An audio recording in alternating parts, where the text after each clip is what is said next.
Amazon has been one of the most successful e-commerce companies in the world. The company earned a total of $538 billion. Last year, they earned a total of $469.82 billion. A substantial increase from the following year as people use its enormous shopping website filled with many products. It also has its own subsidiary services and products like Prime Video, Alexa, Twitch, Ring, Luna, Amazon Music, robotics, tablets, streaming devices, and many more. But did you know that its owner also owns many other businesses, like Whole Foods and Blue Origin? And how exactly did Amazon rise to be the biggest company in the world?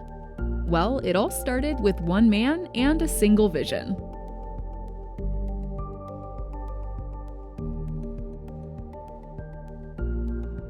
Amazon was founded by Jeffrey Preston Bezos, born January 12, 1964, in Albuquerque, New Mexico, by a teenage mother, Jacqueline Guise.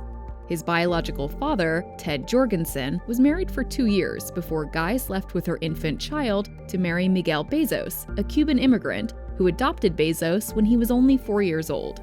At the age of 12, he started his own summer camp for kids and ran it for several years. He also worked a bunch of different odd and end jobs, like fry cook, delivering newspapers, and even worked at McDonald's. Bezos' inspirations for his life were his grandfather Lawrence, Preston Guise. Bezos looked up to him and often sought after him for advice. His mother was another huge influence on his life too. She worked hard and long hours to support her family. This had an impact on Bezos, as he saw her hard work and dedication can lead to success. After Bezos graduated from Princeton University in 1986 with a bachelor degree of science and engineering, he was offered jobs at Intel, Bell Labs, and among others. He worked first at Fitel, a fintech telecommunications startup, where he was tasked with building a network for international trade. Bezos was promoted to head of development and director of customer service thereafter. He transitioned into the banking industry when he became a product manager at Bankers Trust from 1988 to 1990. He then joined D.E. Shaw & Co., a newly created hedge fund with a strong emphasis on mathematical modeling from 1990 until 1994. Bezos became D.E. Shaw's fourth senior vice president by the age of 30. In that spring year, Bezos took a huge leap of faith.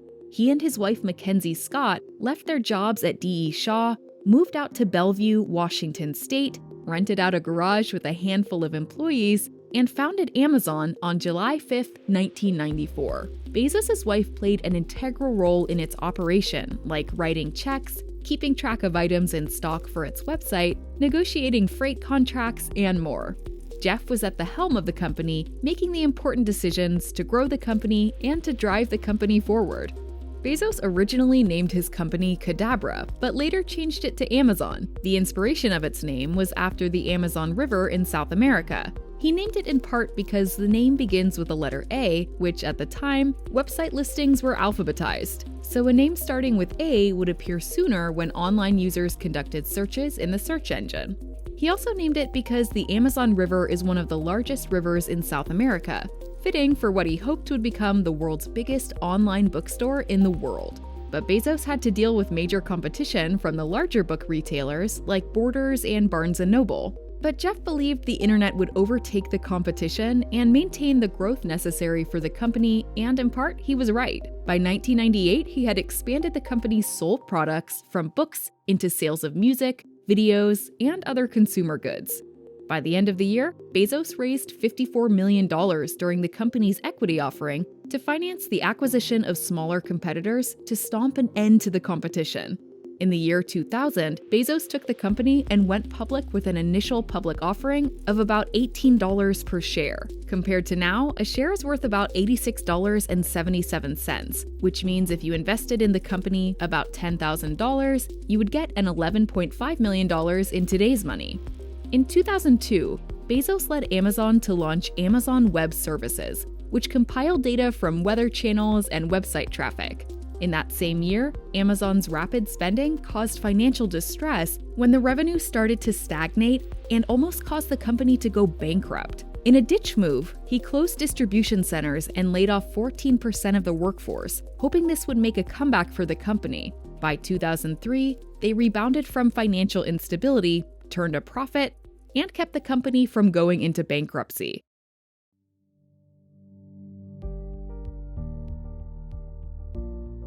Jumping years later, in 2007, Amazon launched Amazon Kindle. According to Time Magazine's 2008 Time 100, an annual list of the world's most influential people, they wrote that in a listing with Jeff Bezos, and they said, "The goal," says Bezos, "is to create a device so seamless, book readers will enter a video game-like flow state and enter the author's world. The strategy," he adds, "is to make the device disappear." In New York City, November 19, 2007, Jeff Bezos presented the first Kindle tablet.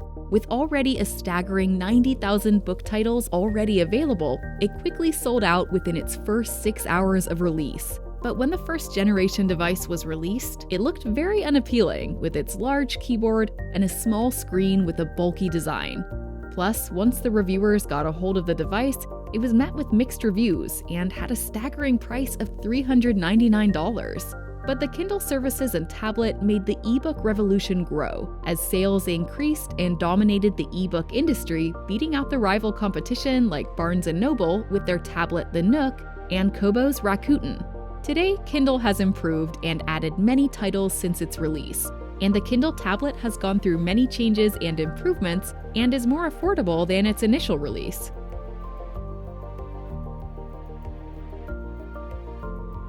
One of the many reasons Bezos succeeded with Amazon was his ruthless leadership within the company. When he used to work for D.E. Shaw, he used a mentality philosophy he dubbed a regret minimization framework. During the early years of Amazon, he stated, "When I'm 80, am I going to regret leaving Wall Street? No. Will I regret missing the beginning of the internet? Yes." The early years of Amazon's origin taught Bezos all aspects of running a company, often listing employees on spreadsheets and basing executive decisions based on data. To race the company forward, Bezos created the mantra, "Get big fast," which meant to establish the company's need to broaden its operations to produce market dominance. He favored pulling Amazon's profits back into the company in allocating its shareholders in the form of dividends. Bezos uses the term work-life harmony instead of the more used term work-life balance, because he personally believed that balance implies you can only have one and not the other. Another principle Bezos has is he doesn't schedule early morning meetings and enforces a 2-pizza rule. It's a preference that meetings are small enough for 2 pizzas to feed everyone in the boardroom. It's been reported that Bezos meets with Amazon investors for just 6 hours a year instead of using presentation slides. But ironically, Bezos requires high-level employees to present information with 6-page narratives. But this is reported and not confirmed as of this writing. Since 1998, Jeff Bezos published an annual letter for Amazon shareholders wherein he refers to 5 principles: focus on customers, not competitors, take risks for market leadership, facilitate staff morale, build a company culture, and empower people. Leadership is a huge importance for his inspirations to lead people, and he has cited that Warren Buffett, Bob Iger, Jamie Dimon, and Jeff Immelt are major influences on his leadership style, which his public image has earned himself a reputation. In the 1990s, he earned a reputation for relentlessly pushing Amazon forward, often at the expense of public charity and social welfare. But a journalist of the name Mark O'Connell has criticized Bezos' relentless customer focus as very small in terms of humanity as a whole. His business practices displayed a public image of prudence and parsimony with his wealth and that of Amazon. A little interesting bit, in 1999, Jeff Bezos was worth $10 billion, yet he still drove a 1996 Honda Accord. Read the Times this morning, New York Times? Yeah, I saw the Times this morning. At one point on Friday, Amazon.com's total stock market value surged past $30 billion, making it worth more than a major industrial company like Texaco. That didn't blow your mind when you read it? Well, I think if you're asking for sort of an emotional response, I think it's very humbling, and it creates a sense of responsibility. According to my calculations, you yourself are worth somewhere in the vicinity of $9 or $10 billion today. I only say that because I've got a follow-up question. Okay. What's with the Honda? This is a perfectly good car. Others saw Bezos as needlessly quantitative and data-driven, which made him appear to be nerdy or geeky. This perception was written by Alan Deutschman, who described him as talking in lists and numbering the criteria of importance for every decision he has made. Accounts of his persona have drawn controversy and the public's attention. Most notably, Brad Stone wrote a book that described Bezos as a demanding boss as well as hyper-competitive. Bezos was known for creating an adversarial environment at Amazon, as well as insulting and verbally abusing his employees. In Brad's book, it was revealed that Bezos issued public remarks to his employees such as, "I'm sorry, did I take my stupid pills today? Are you lazy or just incompetent? And why are you ruining my life?" Additionally, he reportedly pitted Amazon teams against each other and once declined to give Amazon employees city bus passes in order to discourage them from leaving his office. He stated that Jeff Bezos bet the biggest on the internet than anyone else. Bezos has been characterized as a notoriously opportunistic CEO who works with little concern for obstacles. He also solidified his reputation for aggressive business practices, and his public image began to shift. He turned from nerdy looks into a clean cut of a businessman, with tailored clothing, extensive weight training, pursued a regimented diet, and began to freely spend his money. During the late 2010s, Bezos reversed his reputation for being reluctant to spend money on non-business related expenses compared to other billionaires. His lack of philanthropy has drawn a negative response from the public since 2016. It appears that Bezos cares more about his reputation than he did before he became a billionaire. Bezos has been known to publicly contest claims made in critical articles, as exemplified in 2015 when he sent a memo to employees denouncing a New York Times piece. Despite the public's opinions about him, his wealth and fortune have paved himself to be quite the billionaire. In June 2019, Bezos purchased 3 adjoining apartments overlooking Madison Square Park in Manhattan, which also included a penthouse, for a total of $80 million, making it one of the most expensive real estate purchases in New York City. He also purchased the Warner Estate in Los Angeles, California in February 2020 from David Geffen for $165 million.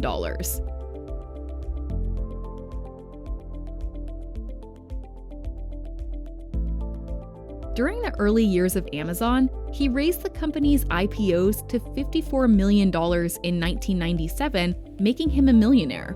He was included on the Forbes World's Billionaire list in 1999 with a net worth of $10.1 billion. But over the years, his net worth decreased, and so did his wealth as well. According to Wikipedia, annual estimates of net value have quite a history, as you can see from this picture.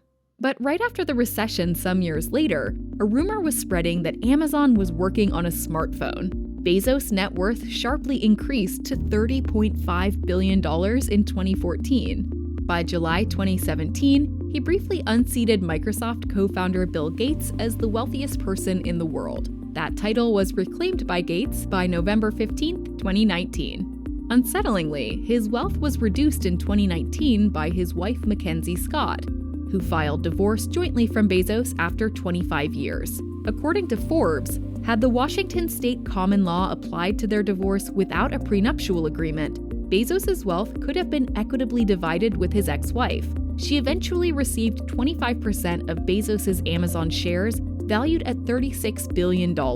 She became the 3rd richest woman in the world. Subsequently, National Enquirer revealed that Bezos was having an affair with media personality Lauren Sanchez, which lasted for months. Bezos published and accused American Media Inc. owner David Pecker for threatening to publish intimate photos of Bezos and Lauren Sanchez and using that for extortion and blackmail.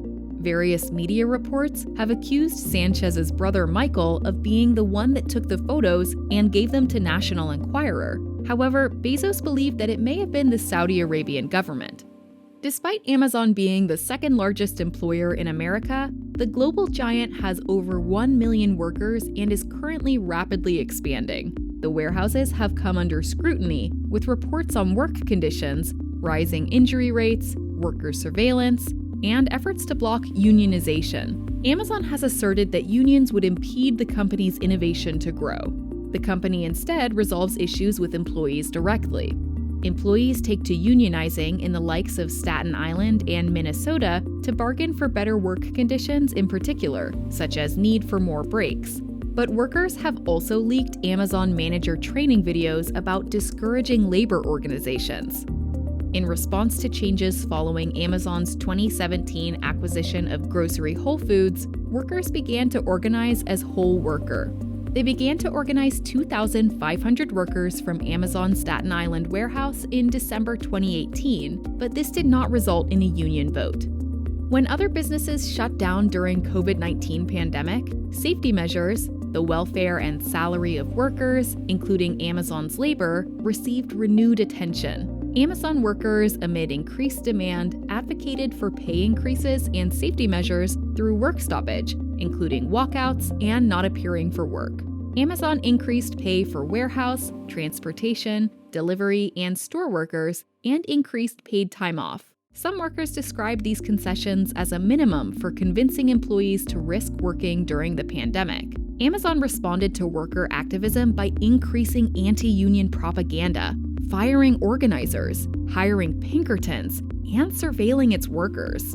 In December 2020, the National Labor Relations Board found merit to a complaint that a Staten Island warehouse worker's firing was an illegal retaliation for organizing a pandemic safety procedure. Despite all efforts, employees are still attempting to organize and prioritize unionization and protection from the corporation.